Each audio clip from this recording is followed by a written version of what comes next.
অসংখ্য তাফসীরের কিতাবের মধ্যে অন্যান্য কিতাবের মধ্যে সিদ্দিক আকবরের শান তুলে ধরেছেন। সুবহানাল্লাহ।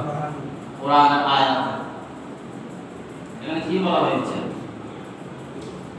ওয়াল্লাযী জাআ, যারা সত্য নিয়ে এসেছে, বিসসিদকি ওয়াসাদ্দাকা বিহি, যারা এবং সত্যকে সত্য হিসাবে মেনে নিয়েছে, উলাইকা হুমুল মুত্তাকুন, তারা হচ্ছেন মুত্তাকি, পরহেজগার। সুবহানাল্লাহ। তারা কি? ওয়াল্লাযী জাআ বিসসিদক, যারা সত্য নিয়ে এসেছে, ওয়াসাদ্দাকা বিহি, সত্য নিয়ে যারা এসেছে এবং সত্যগুলোকে যারা মেনেছেন, তারা উলাইকা হুমুল মুত্তাকুন, তারা কি? মুত্তাকি, তারা মুত্তাকি। তাই এই মুত্তাকিওর মধ্যে যিনি সমস্ত উম্মতের মধ্যে যিনি শ্রেষ্ঠ মুত্তাকি, উনি হচ্ছেন সিদ্দিক আকবর। সুবহানাল্লাহ। এরপরে আল্লাহ যতগুলো নবী পাঠাইছেন, সমস্ত নবীর মধ্যে যিনি সৈয়দুল মুত্তাকিন, উনি হচ্ছেন আমার আকা মোরা নবী মুহাম্মদ রাসূলুল্লাহ সাল্লাল্লাহু তাআলা আলাইহি ওয়াসাল্লাম। সুবহানাল্লাহ। এই আয়াতে কারিমা এটার মধ্যে সিদ্দিক আকবরের কথা কেন বলা হয়েছে? এই আয়াতে কারিমার মধ্যে সিদ্দিক আকবরের ফজিলত কেন বর্ণনা করা হয়েছে? এই আয়াতে কারিমা কখন নাযিল হয়েছে? সিদ্দিক মানে সত্যবাদী। সিদ্দিক মানে কি? সত্যবাদী, যিনি সত্য কথা বলেন, ওনাকে কি বলে? সিদ্দিক। আমাদের দেশে অনেক নাম আছে, আবু বকর সিদ্দিক এরকম আছে না? আমাদের গৌরব আছে, আমাদের শাসন বাড়িতে আছে, আমাদের এলাকায় অনেক আবু বকর সিদ্দিক নাম আছে, কিন্তু হামিদ বিন নাই। কিন্তু সিদ্দিক আকবর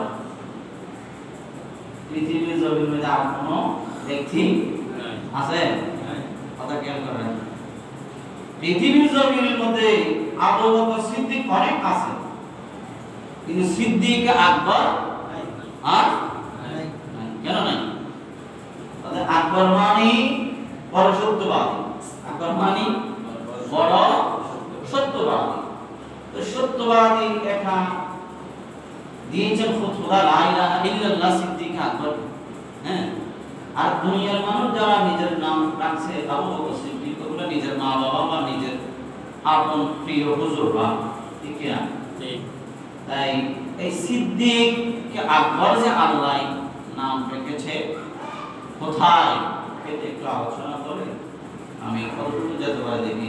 দর্শক সালাতুন ইয়া রাসূলুল্লাহ আলাইকুম সালামুন ইয়া হাবিবাল্লাহ আলাইকুম আরকেশকে মুস্তাফা সামানোস বার বার দর কোশে দামানিয়াস সালাতুন ইয়া রাসূলুল্লাহ আলাইকুম সালামুন ইয়া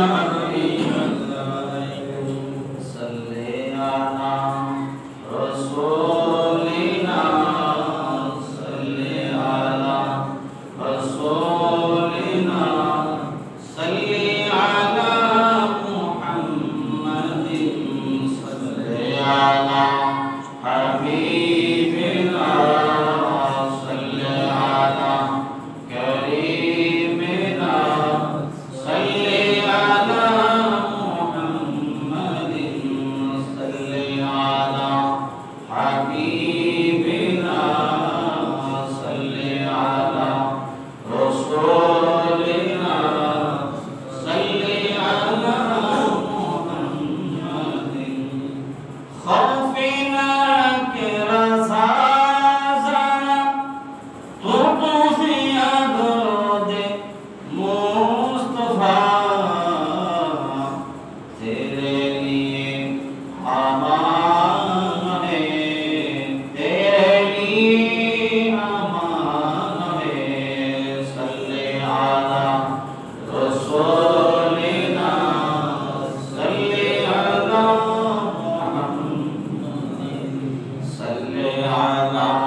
আয়াতে কারিমা নাযিল হওয়ার একটি আলোচনার মধ্যে আমজাদ আলী রাহমাতুল্লাহি আলাইহি পাকিস্তানের ওনার একটি কিতাব মিরাজুন নবী সাল্লাল্লাহু তাআলা আলাইহি ওয়াসাল্লাম, ওই কিতাবের মধ্যে উনি উল্লেখ করেছেন হায়াতুন নবী, জিন্দা নবী, কামলে ওয়ালা নবী যখন রজবের 27 তারিখ, রজবের 27 তারিখ রজনীতে মক্কায়ে মুআজ্জামা থেকে বাইতুল মুকাদ্দাস গেলেন।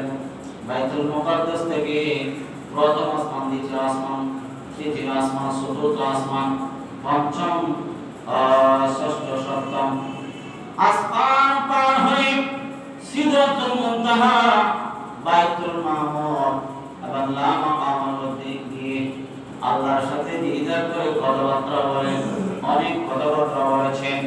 এর উপরে উম্মতের জন্য বস্তু আনলেন বা হাদিয়া আনলেন, নামাজ নিয়ে মক্কায়ে মুআজ্জামের মধ্যে অবশ্যই মধ্যে চলে আসলেন। চলে এসে এই কথাগুলো যখন মানুষকে বলতে লাগলো, তখন মক্কার কাফেররা নবীকে পূর্বে বিদ্রুপ করতে পারে নাই। নবীকে যেটা বলে সেটা নবী দেখাই তাদেরকে দেখান, নবীকে বিদ্রুপ করতে পারে নাই। তখন কাফেররা যখন শুনলো আব্দুল্লাহ ছেলে মুহাম্মদ অল্প সময়ের মধ্যে হানে কাবা থেকে ও মহানের ঘর থেকে বের হয়ে বুরাকের মাধ্যমে বাইতুল মুকাদ্দাস থেকে উর্দু জগতের মধ্যে যা আছে সবগুলো পাড়ি দিয়ে আল্লাহর সাথে দিদার করে অনেক কথাবার্তা বলে ফাসাক্তর মহাসিনে সরে আসলেন। সুবহানাল্লাহ। এই কথা যখন কাফেররা শুনলো, কাফেররা তখন তারা মন সাহস করে নবীর বিরুদ্ধে দাঁড়িয়ে গেল। নবীকে বেইজ্জত করার জন্য, অপমানিত করার জন্য তারা দাঁড়িয়ে গেল। আজকে মুহাম্মদকে পেয়েছি আমরা, কারণ ওদের এখান থেকে সিরিয়া বাইতুল মুকাদ্দাস যাওয়া অনেক সময়ের জায়গা, অনেক সময় লাগবে যেতে। এই আব্দুল্লাহ ছেলে মুহাম্মদ অল্প সময়ের মধ্যে কেন বাইতুল মুকাদ্দাস গেলেন। আর আমরা তো বাইতুল মুকাদ্দাস গিয়েছি চিনি, পথ চিনি, আর তো উর্দু জগতের মধ্যে আমরা জানি এগুলো চিনব না। আব্দুল্লাহ ছেলে মুহাম্মদ যে মিথ্যা কথা বলতেছে, এটা আজকে প্রমাণ হয়ে গেল। আমরা সবাই একটি কাজ করি। ওদের কাজটা কি? ওদের যা মানুষ তার ঈমান এনেছে বা সর্বপ্রথম বিদ্যু মানুষের মধ্যে যিনি তার উপর কর্ম করেছে উনি হচ্ছেন সিদ্দিক আকবর। সুবহানাল্লাহ। উনি কে? সিদ্দিক আকবর। আমরা সর্বপ্রথম যিনি মুহাম্মদের উপরে ঈমান এনেছিলেন বিদ্যু মানুষ, সম্মানিত মানুষ আবু বকর, আমরা তার কাছে যাই। আর আমার নবীর উপরে দোয়াদের মধ্যে যিনি সর্বপ্রথম ঈমান এনেছিলেন উনি হচ্ছেন মাওলানা আলী শেরওয়ালা হায়দার কারার। মহিলাদের মধ্যে যিনি সর্বপ্রথম ঈমান এনেছিলেন বিদ্যু মহিলার মধ্যে উনি হচ্ছেন হযরতে মা খদিজাতুল কুবরা রাদিয়াল্লাহু তাআলা আনহা। সুবহানাল্লাহ। সালাতু ইয়া রাসূলুল্লাহ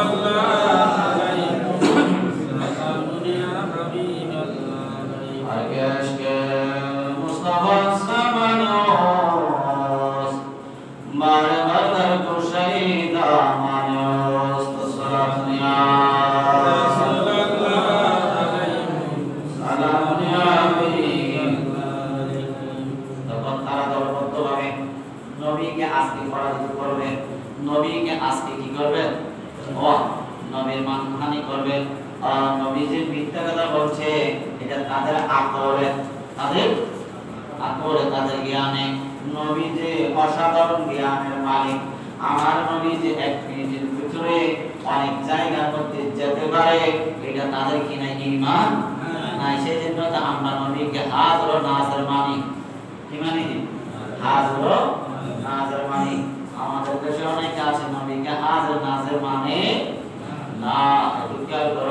তখন তারা গিয়ে সিদ্দিক আকবর কাছে গেলেন।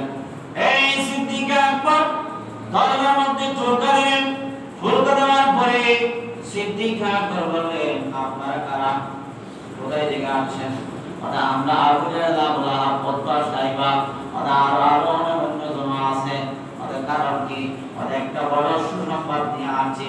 তুমি যে নবীর উপরে যে আব্দুল্লাহ ছেলে মুহাম্মদের উপর তুমি ঈমান এনেছিলা, ওই মুহাম্মদ যে একটা বড় মিথ্যা কথা বলেছে, ওই মিথ্যা কথার প্রমাণ তোমাকে দেওয়ার জন্য বা তোমাকে বলার জন্য আসি। জোরে বলেন নাউজুবিল্লাহ। তাই নাকি?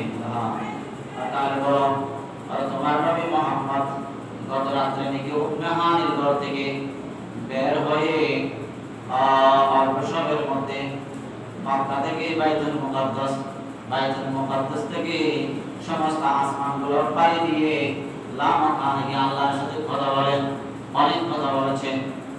তখন ওখান থেকে চলে আসলেন নামাজ নিয়ে, এই কথাগুলো বলতেছে।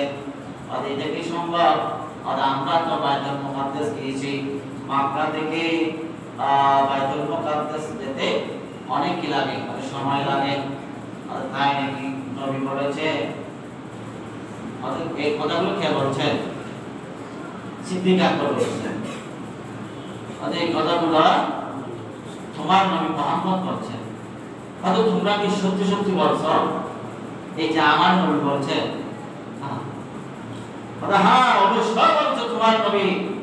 যদি আমাদের কথা বিশ্বাস না করো তাহলে তুমি এখনই যাও, উনি আছেন, ওনার কাছে যাও, ওনার থেকে জিজ্ঞাসা করো বলছে কিনা। ওর কাছে যেতে হবে না। যদি আমার নবী এবারে বলে থাকে, আমি সিদ্দিক আকবরের কোনো দলিল ছাড়া আমি বিশ্বাস করি না। জোর বলেন সুবহানাল্লাহ। আর জোর বলেন সুবহানাল্লাহ। ঠিক আছে না? আশিক রাসূলের জবাব কি বলে দেখেন, কোনো দলিলের প্রয়োজন নাই। এটা না তো দলিল পত্র বুঝতে কিতাব মাথা সিবিলা শুধু দলিল বুঝতে ইন করেও দলিল আছে না, ইন করেও শুধু দলিল আছে না, শুধু দলিল তো আছে, বানান করতে দলিল লাগে।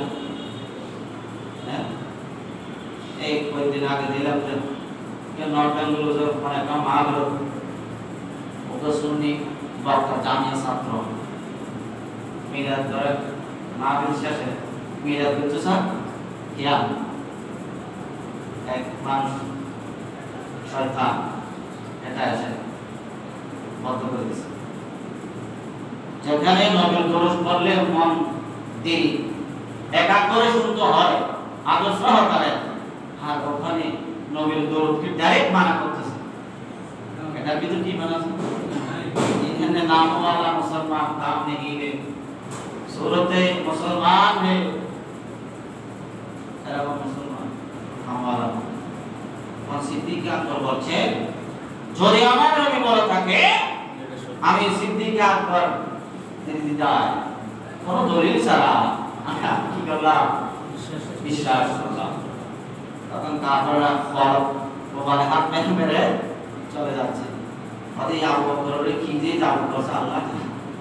হ্যাঁ, ওদের কোন মানুষ বিশ্বাস করতেছে না এই ঘটনা। কিতাবে আছে নতুন নতুন কিছু কিছু মুসলমান অর্ধের মতো এগুলো কি লড়ে যাচ্ছে, তাদের বেরোনো আসতেছে না যে এই মক্কা থেকে বাইতুল মুকাদ্দাস অনেক সময়ের পর নবী খেমনে গেল এটা নিয়ে গবেষণা করতে করতে তাদের ইমানও কি সিদ্দিক আকবর হবে না, না নবী বললেই দেখি সত্য। তখন তাহলে বলা হয় সব সিদ্দিক আকবরকে কি করা যাবে না, মিসগাইড করা যাবে না। তখন কাফেররা যখন সিদ্দিক আকবর থেকে চলে গেলেন, সিদ্দিক আকবর ঘর থেকে বের হয়ে আল্লাহ রাসূলের দরবারে গেলেন। যাওয়ার পরে নবীকে সালাম দিলেন। সালাম দেওয়ার পরে জিজ্ঞেস করলেন, ইয়া রাসূলুল্লাহ, ইয়া হাবিবাল্লাহ, আমার আপনার উপরে কুরবান, আপনি কি এই কাফেরদের সামনে, বড় বড় কাফেরদের সামনে আপনি এই ধরনের কথা বলেছেন? হ্যাঁ বলেছি।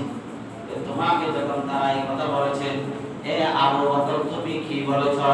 তুমি কি বলেছ?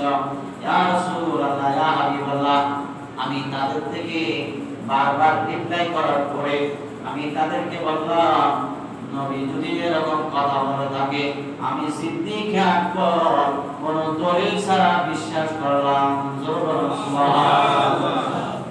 আমার নবী বলেন, আবু বকর তো তুমি কোন দলিল ছাড়া তুমি বিশ্বাস কেন করলা? এটা তোমাকে কি পেয়েছে?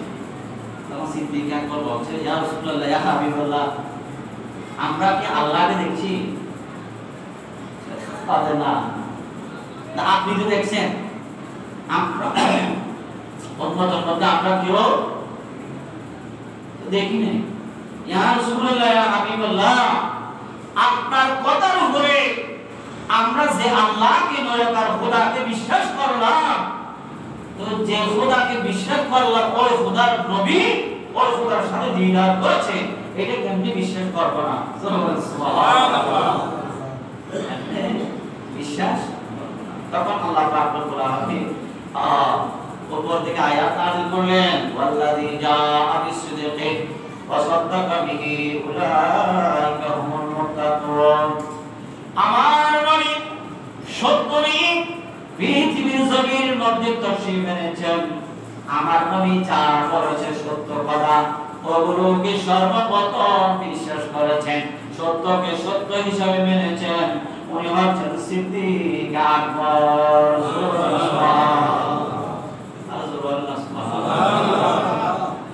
এই সিদ্দিক আকবর রাদিয়াল্লাহু তাআলা ওনাকে আল্লাহ যে সত্যবাদী লকব দিয়েছেন, কোরআনের মধ্যে ওনার ফজিলত হয়েছে। ওনার জবানে সিদ্দিক আকবরের জবানে যেটা বলে এটা হয়ে যায়। সিদ্দিক আকবরের জবানে যেটা বলে এটা হয়ে যায়। ইনশাআল্লাহ আগামী জুমার মধ্যে এরকম কিছু আলোচনা করার জন্য চেষ্টা করব। আজকে টাইম হয়ে গেছে, এখন আমরা জোহরের নামাজ পড়ে 1:15। তো এই মুস্তাহাব একটা সওয়াব হচ্ছে জুমার নামাজও যদি এই টাইমে পড়া যায়, একটা স্পেশাল কি বলা যায় সওয়াব পাওয়া যায়। একটু দেরি হলে বাকি নেই, সমস্যা নাই, কোনো মাকরুহ কিছু হবে না। যেমন ফজরের নামাজ পুরুষ ফরসা হতে গরম মুস্তাহাব সওয়াব, মহিলারা আদার করা মুস্তাহাব সওয়াব। আর প্রত্যেক নামাজের পরে পুরুষরা যখন মসজিদের জামা শেষ হয়ে যায়, তখন মহিলারা এই বাড়িতে করা কিছু এটা কি এটা আজকে শেষ হয়ে গেছে। আর 2 মিনিট আছে, আপনারা যারা সুন্নাত পড়েন সুন্নাত পড়েন। ওয়া আখিরু দাওয়ানা